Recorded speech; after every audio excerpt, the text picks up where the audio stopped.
So you'll notice in the new editions, the festivals are sort of all grouped together in one block. Now, I'm not intending for you to do them in one block, like 1 week, 2 weeks, 3 weeks. I'm not intending that at all. But the reason why we wrote them that way is because we serve the entire world. And in the Southern Hemisphere, their festivals are celebrated at different times than the Northern Hemisphere.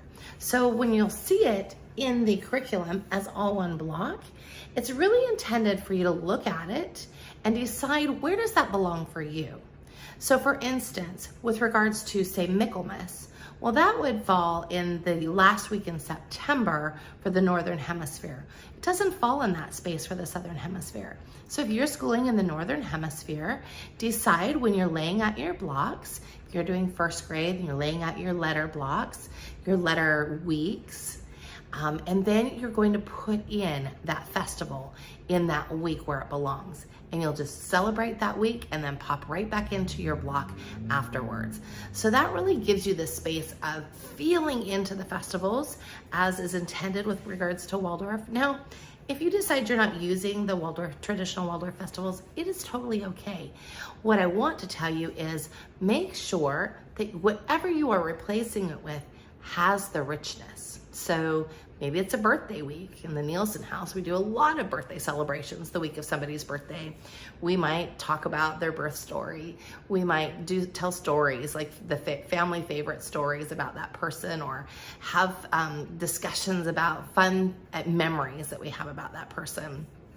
Of course, we have the day that's the birthday, but we also tend to spend a lot of the days that week doing things that that child might love. Like we might go to a favorite park that week. We might do read favorite stories that week. So the whole week isn't generally off. We definitely do things during that birthday week, but I want you to sort of think about, what does this child need? So the same would be true for any festivals that you were replacing it with. So if you decide you don't want to do some of the festivals, it's totally okay. And you're adding your own in, ask yourself, what stories come from this? Why am I believing this? Why do I want to bring it to my children? What is the importance that I have from this?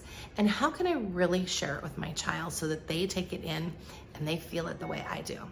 So I hope that's helpful with regards to sort of how to take these new blocks that we have put for the festivals.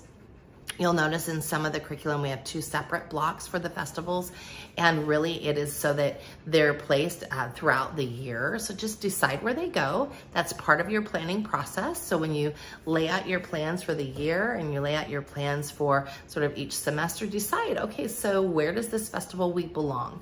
Make sure you put it there, and then you just fill in around it. So if you've got questions, please let us know. You can ask us in the comments below. You can also send us an email. We're happy to help. And again, welcome. I'm so glad you're on this journey with us. Much love.